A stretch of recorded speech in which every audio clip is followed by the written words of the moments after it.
So, welcome to this interview with Leila Stuart. I am very excited to have Leila here. Welcome.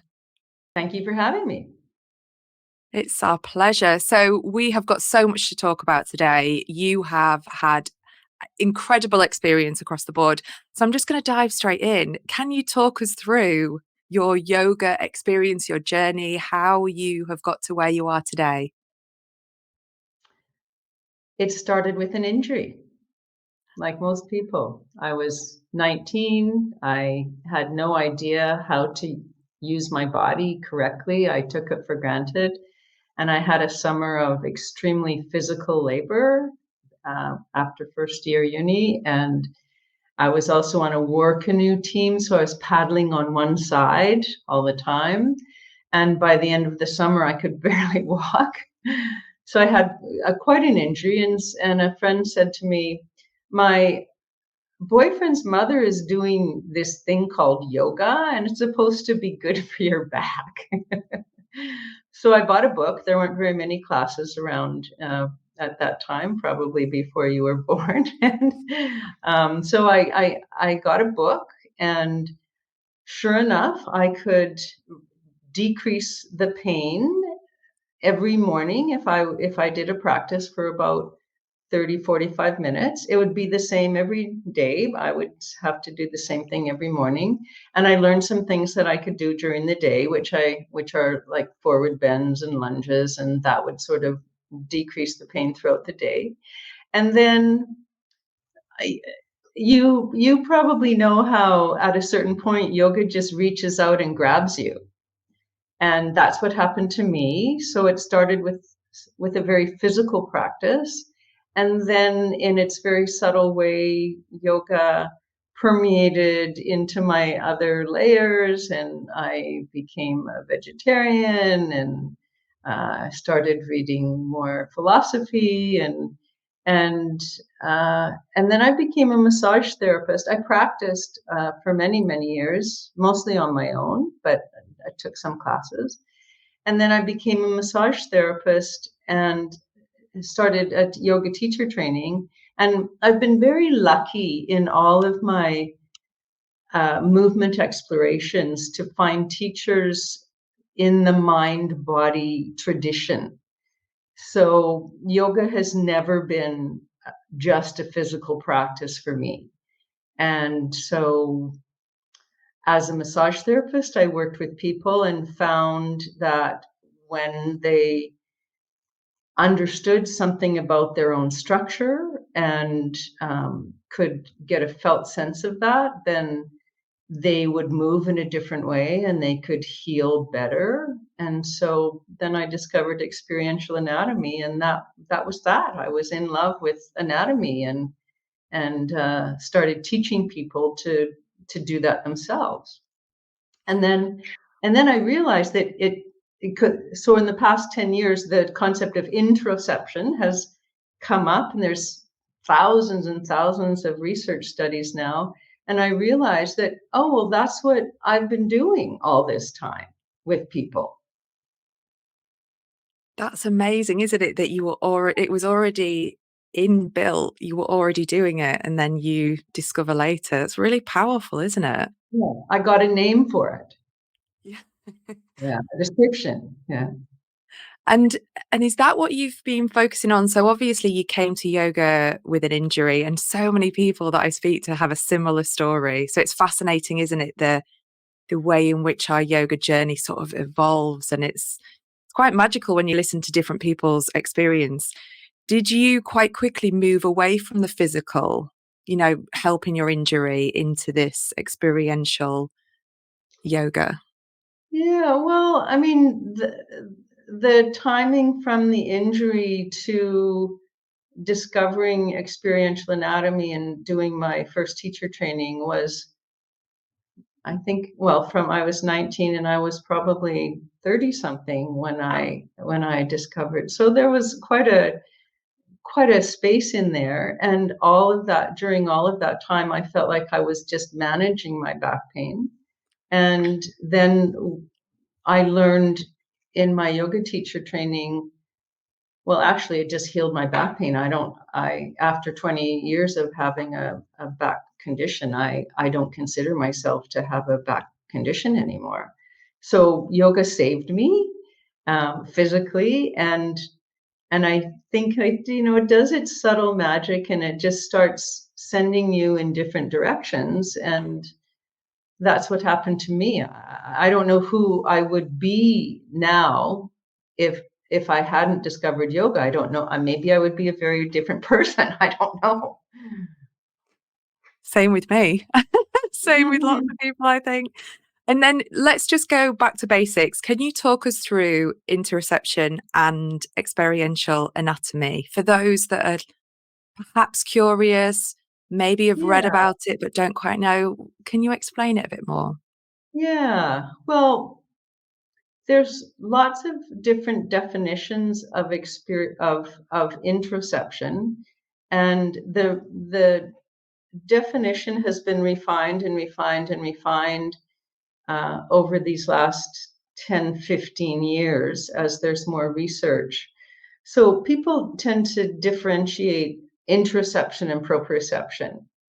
Proprioception being a sense of where the body is in space, where the body parts are in relation to each other, um, movement, speed, that kind of thing, and that interoception was more related to the mostly unconscious process of how our body is, how our physiology is regulated.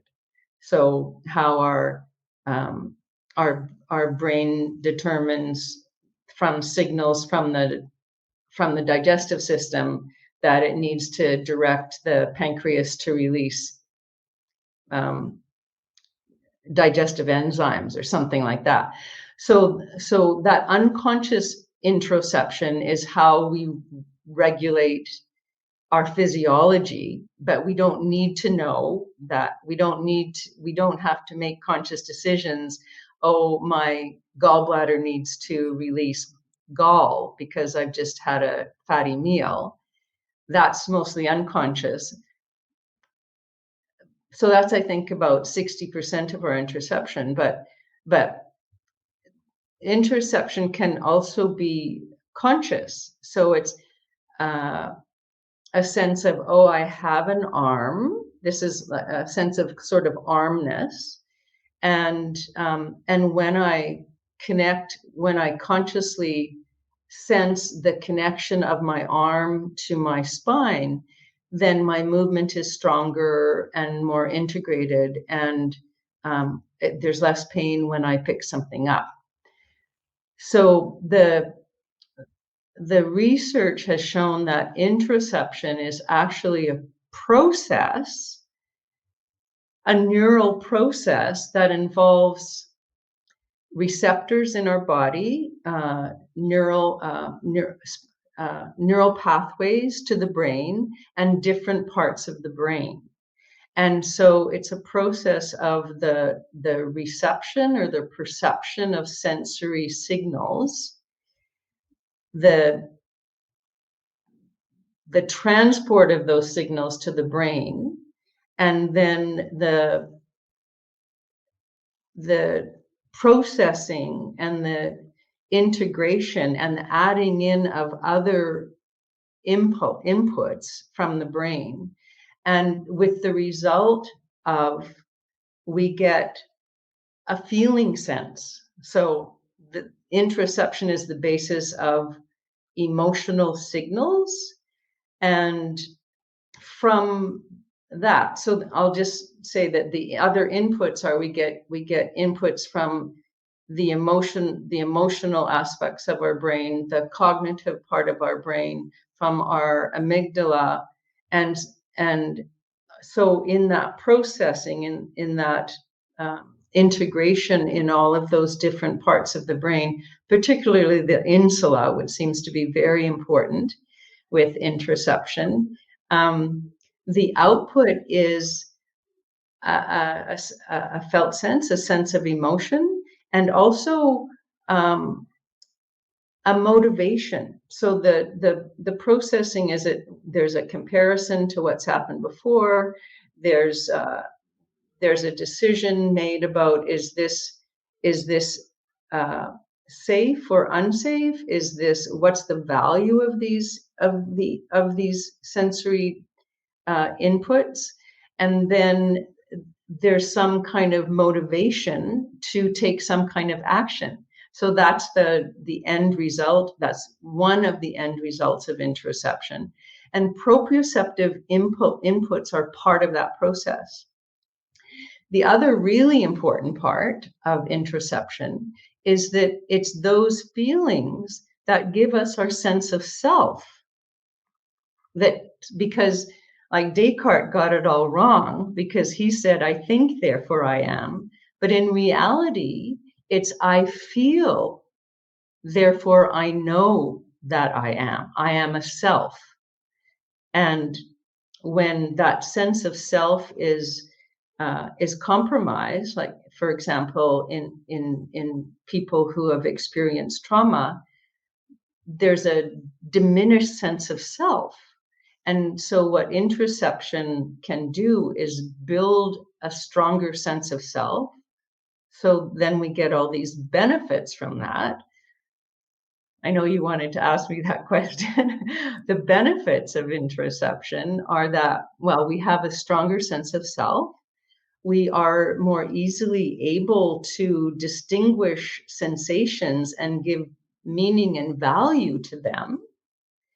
And so we can then self-regulate more.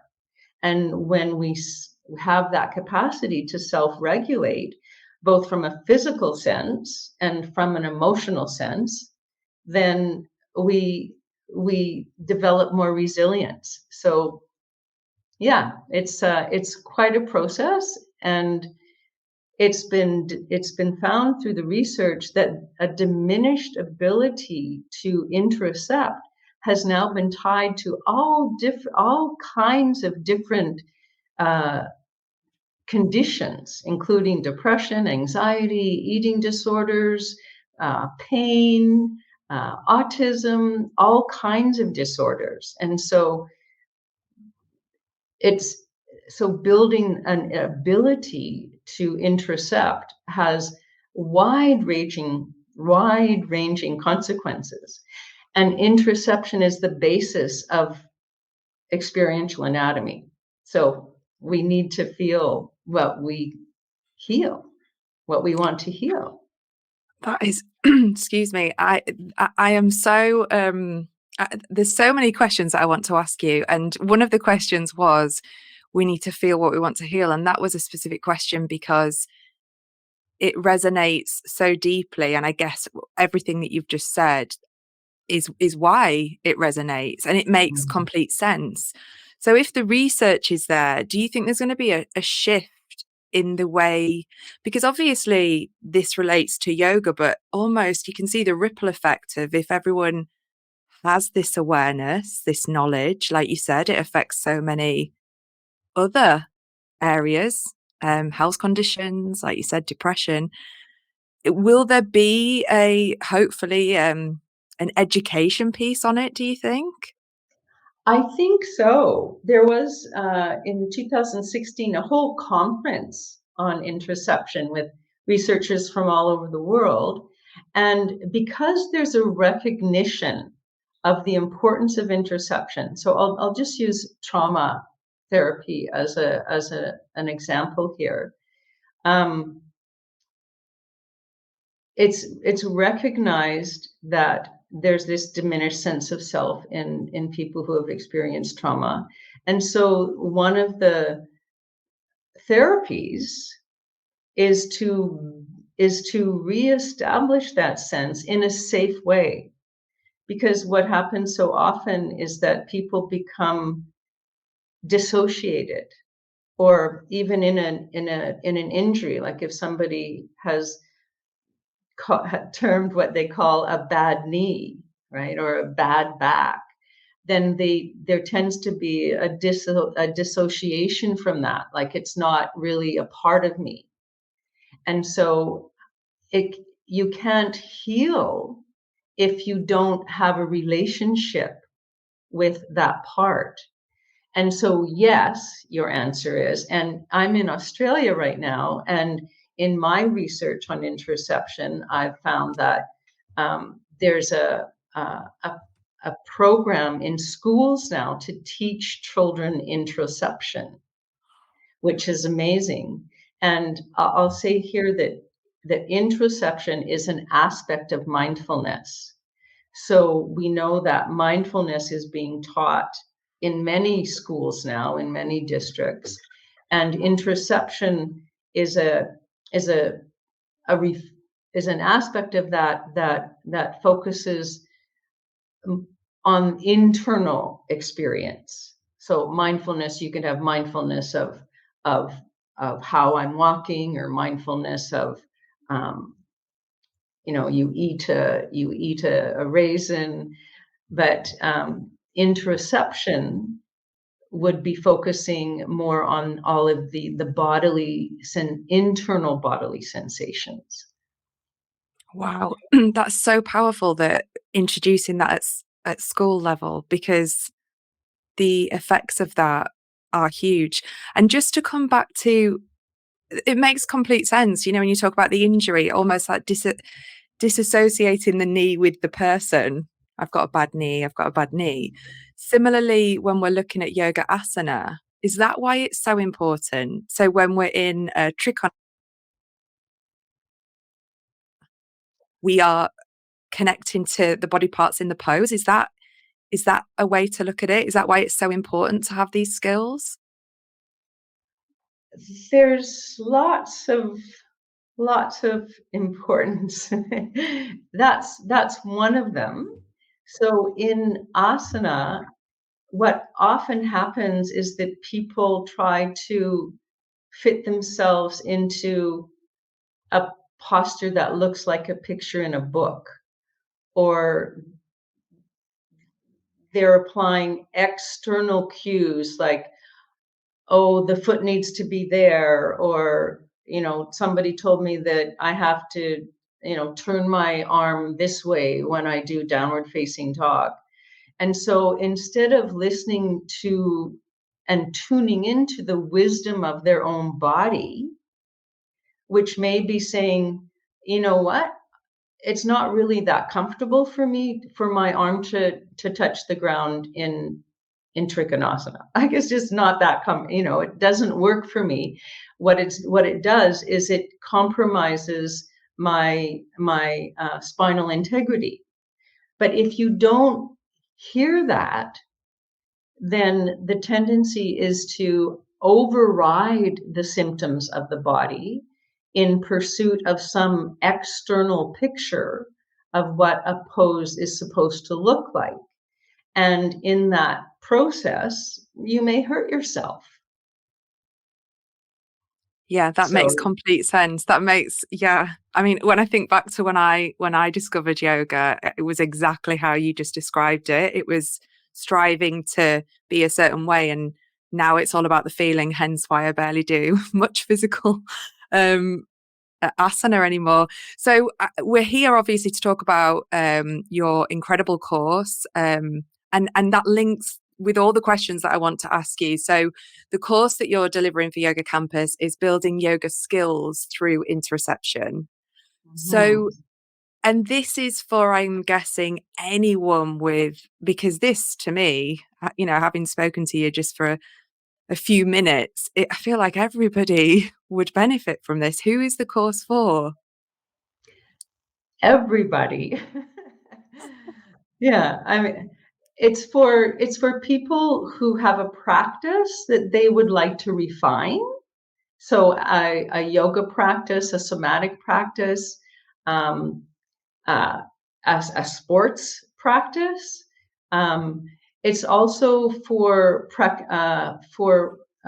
teachers and practitioners. So anyone who works with people, uh, including yoga teachers, yoga therapists, physiotherapists, kinesiologists, personal trainers, really anyone who works with bodies who understands that when people know and feel something in their body, then the outcome is better because again, we know from me, I'm a research geek.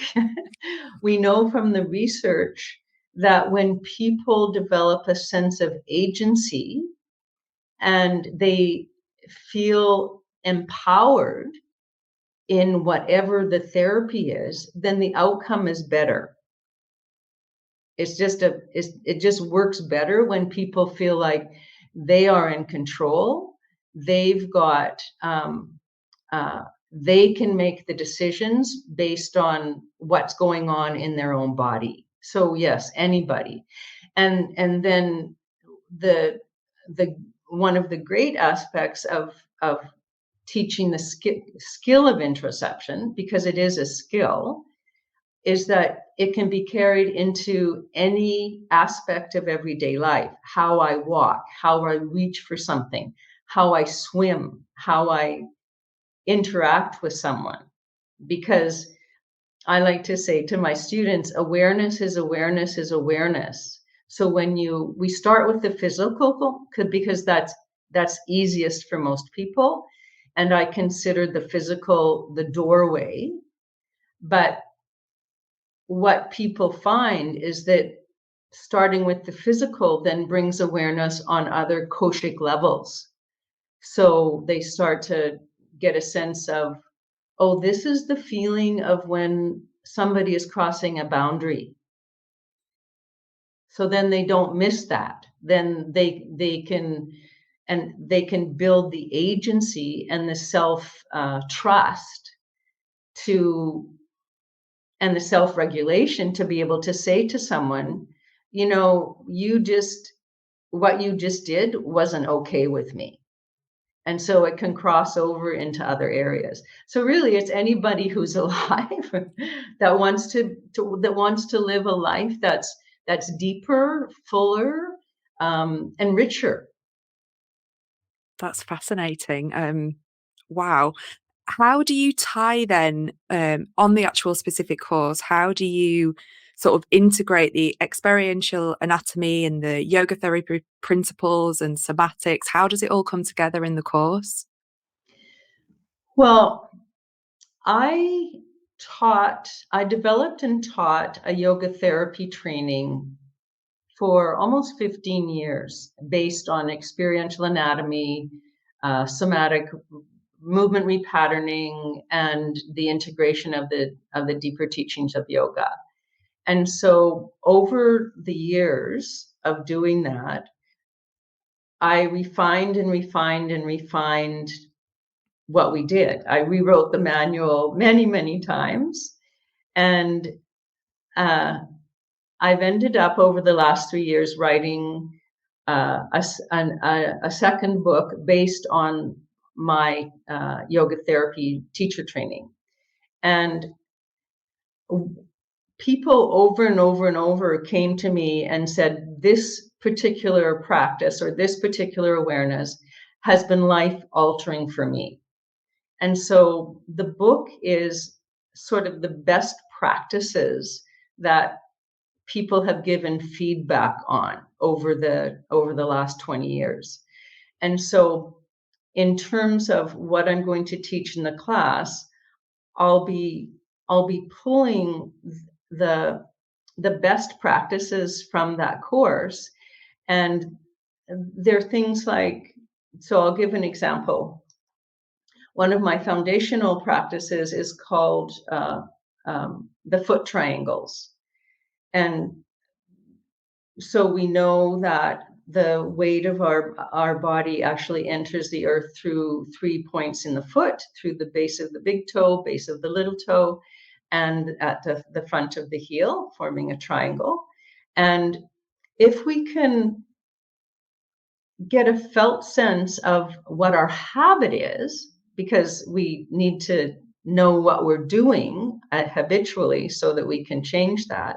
So say a student discovers that their weight is always more on their toes, and that person is often someone who is always sort of moving on to the next thing before they've finished, like very, very not that present, because they're always like in the next moment already.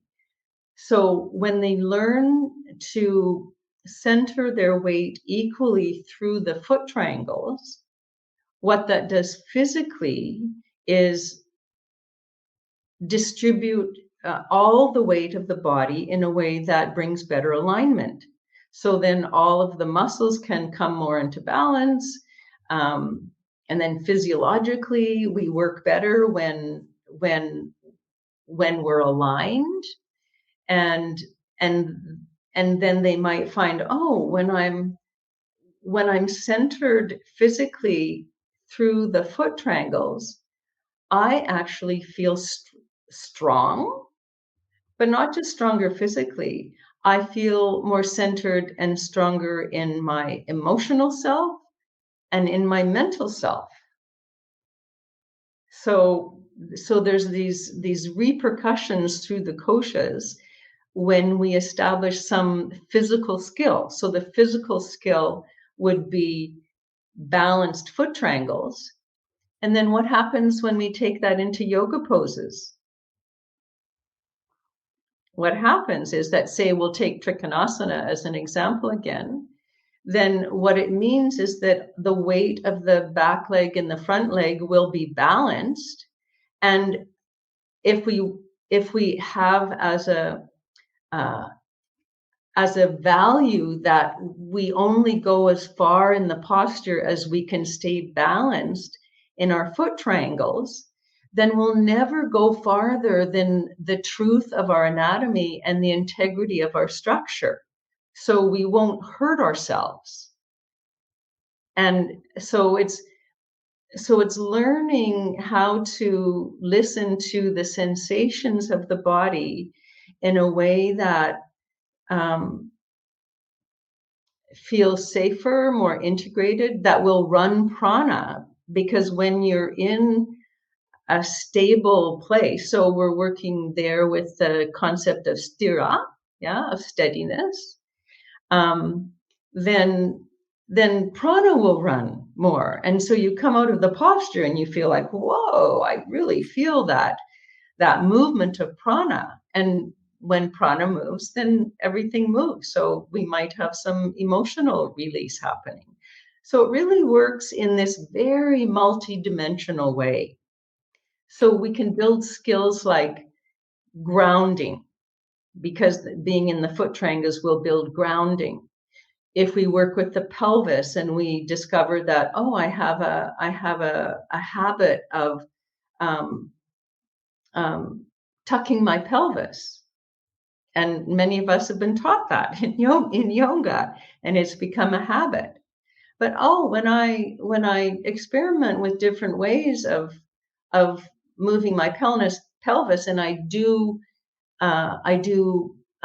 practices that actually repattern the position of my pelvis through neural changing sensory motor pathways in the brain, then I feel more grounded. And then when I do my balancing poses in yoga, then I can find that balanced place easier than I did if I didn't have that skill. So it's building skills like that. And that's why, excuse me, that's why this course relates to everybody. When you that example was really clear. Thank you for explaining it in that way, because I could literally follow the logic. And if everyone in the world could have these skills, the impact would be phenomenal. I know we've got to wrap up soon, but I just want to ask you a little bit. Obviously, your experience today is incredible. And I know Donna Farhi has praised your skills, your exceptional skills as a teacher and a therapist. How has the collaboration with other teachers like Donna influenced your approach in your teaching? Well, I think just like everybody, each teacher that we have brings something. to us.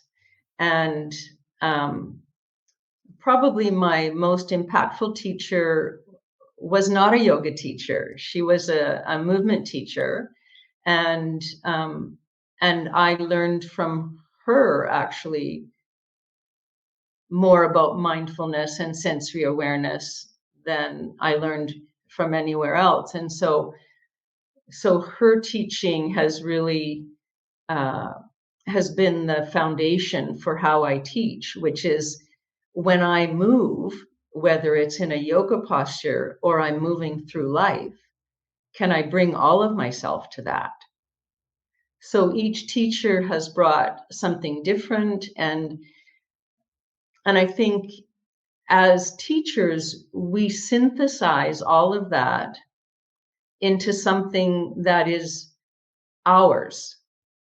So it's it's not this person's, it's not that person's, but it's it's our work, but it has aspects of other people's work, and then we're inspired to create our own work. So that's why I love, even now I go to classes and somebody might say something, and then my mind goes ching ching ching ching ching ching ching ching, and everything gets reorganized and recalibrated, and then I have a new awareness that I might bring into my own teaching. Yeah, I love that. I love that. And I can I totally agree. I think that's true of life itself. You know, when we, even off the mat, when we meet different people who inspire us. And yes, brilliant. Thank you so much for joining us. I can't wait for your course. I'm going to put all of the details um so people can book on. If people want to connect with you, where is the best place that they can find you?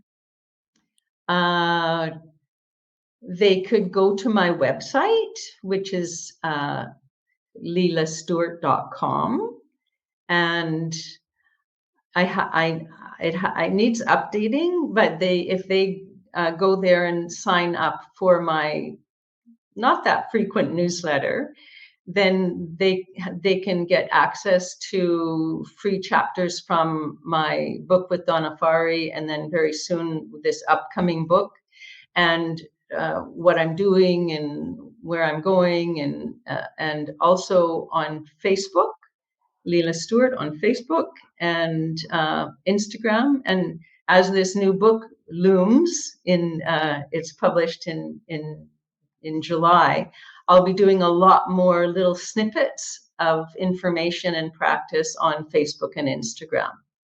Brilliant. Thank you so much. It was a pleasure All to right. interview you today. Okay. Thank you. And take care.